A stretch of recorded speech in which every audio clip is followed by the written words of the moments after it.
Everybody, this is by request from a subscriber. I appreciate it. I appreciate the interest. And a quick shout out before I forget to Chrisville, USA for keeping me inspired to do this whole series. This is the Grunt series, which consists of 13, a baker's dozen. And it is complete. This is the very first one I did. And this is the last one. And real quick, I've used different steel, different knife shapes, different handle material. That's what I wanted to do, to experiment. I've gotten into jipping. Okay, I've gotten into serrations, and I'm just working on it. And I'm working on my sheaths. This is a great practice to work on my sheaths. But anyway, we'll talk about that. We'll do an overhead shot. These are the Grunt series knives, 1 through 13. Hope you enjoy. Okay guys, this is the Grunt series of custom knives that I did, and this is by request. I've had them, on my display in my knife chest in my room. So now we're going to look at an overhead shot. And I started this way. This is the Grunt one, and we'll go this way. Now what I have is a bunch of sheaths. I keep them in a separate drawer. And there's a brown one there. And I got some more sheaths. Let me see over here. They're custom fit. I've started doing the Grunt logo. I got a stamp for it. Some of them came out really nice. There's a couple of knives where the sheath will interchange with another one, so there was no need for me to do an extra sheath. Let me look at this in my little tool thing. This is the leather stamp I use on the sheath. Really heavy duty, and that's what's working. I did have, and I still try and use it. This is one that you actually heat up, but I have been known to stamp it, hit it on the back, and it does work. So that's the logo. That's pretty cool, isn't it? That works great on wood burning. So I got the sheaths out of the way. Let me get them all out of the way on this side, I think. There's a couple of here. The sheath, this is a universal sheath right here. This is the last one, so I'll take it out in a minute. But here we go. They're all different steels. They're, and in fact, the one I'm holding now is a 1066 high carbon. I got a couple high carbons here. Most of them are D2s, D2 steel. And I got a couple of the lower grade, but I'm okay with that because that's what I wanted. I wanted different steels, different blade shapes, satin polish.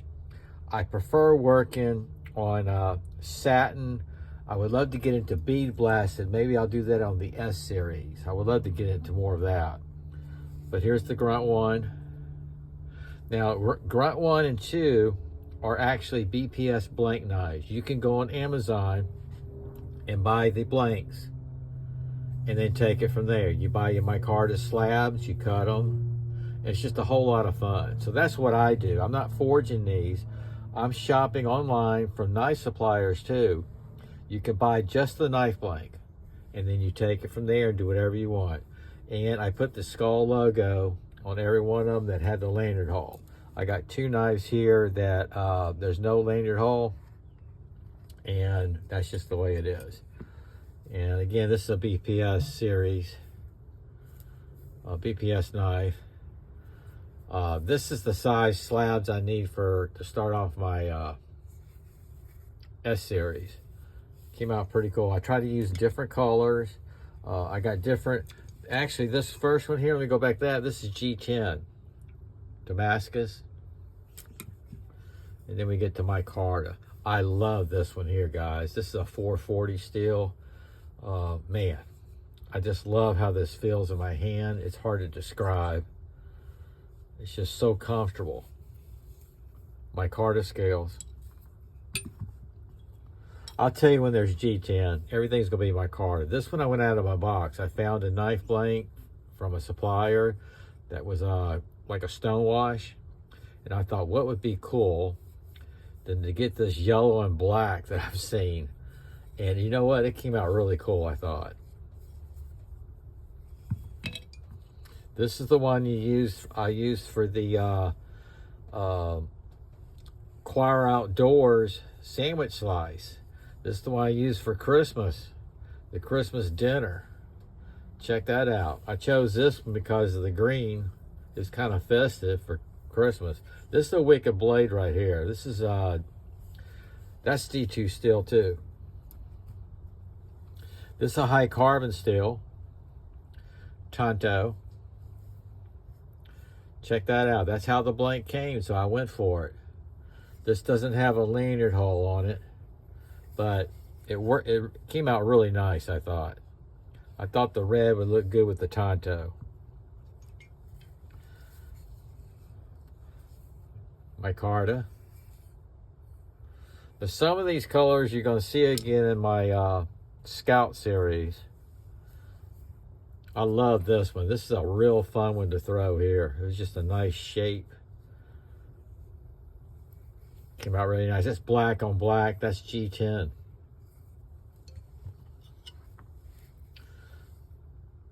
Believe it or not, there's another fun one to throw. Little jipping. That's what I'm practicing. I'm practicing the jipping.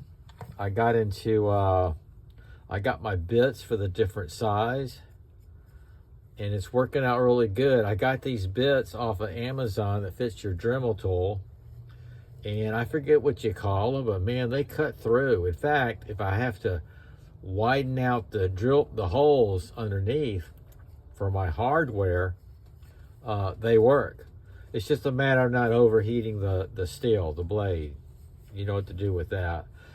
Most of my hardware, if you see all these screws, most of them, if not all, except for this one here, I'll get to that one. All of them are BPS screws. You can get those on Amazon. BPS sells blanks, and they sell their hardware, the screws. This one I love. I love the sheath. I got daggers. I put a clip on here. I put a strap. And look at that. Did the serrations. This is a dagger. I throw this weekly now. That's what I bought it for. And it's holding up really good. This is a D2 steel. It's sharp. It locks in that sheath really cool. So what I'll do, I'll leave that one out so you can see it. Okay, we're getting down to it. This thing is wicked, and this is probably the best sheath I've made. Besides the dagger sheath for my my SOG Nightshade. But this one here is just, it came out really nice. And this is just plain Wicked Blade here. It's a plain Wicked Blade. I did the jipping. And White Knuckler, the one I have from them, inspired me to do this. And I chose the red scales on that one too, but I love this sheath. I've carried this already a couple of days in town. I forget I'm wearing it. Okay, where I'm at. Here's the last one. This finished it off. And this one is really fun to throw. It thunks. Somebody noticed, mentioned it. I mean, it goes deep. It has that sound thunk, and it's going right up to the harpoon.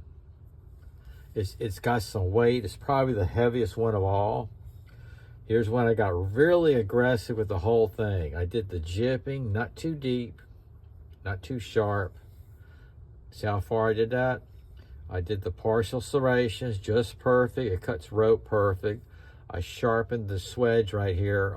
There you go, that's sharp. And I did the jipping back here. So on my newer knives, I'll have some exposed lanyard holes that I'm going to be doing jipping. But this was the final one. That's the GRUNT 13 G13 that finished it off. And I do want to give a shout out, I really do, again, to Chrisville, USA. He inspired me through all this. At first, you know, I thought, you know, it wasn't going to go over well. I have had some trolls but he's inspired me because he knows, he works on his knives too. He knows what's involved in this. I stuck with the same style of treading. I call it treading, you call it scalloping. And I wanted to stick with it because that's just going to be GRUNT style of scales. That's what I'm going to do. Even probably on the Scout series. I don't think I'm going to change it because I really like the way these feel in my hand when I throw them. Okay, this thing right here is really tactical. Isn't that cool? I'm tempted to throw that today. All right, guys, that was my request. And again, a shout out to Chrisville, USA. Thank you for the inspiration, my friend. And you gave me the boost yesterday to go into this Scout series I'm fixing to start. So I've already got 3 blanks. So there'll be Scout 1, 2, and 3 coming up. I got to get the slabs ordered for 2 of them. Thank you guys for letting me share. Thank you for the positive comments. All you guys motivated me to keep these up. I don't sell them. I've been asked about that because I am learning. I am learning on all this. It's a learning process. I mean, every knife is different. Every knife is different. That's when I used to do the folders. You know, you think you got it, you go into it, and there'll be one big surprise. Something will be different. Okay, guys, that's it. Thank you for letting me share, and thank you for the request, and thank you, Chrisville, USA. Shoutout.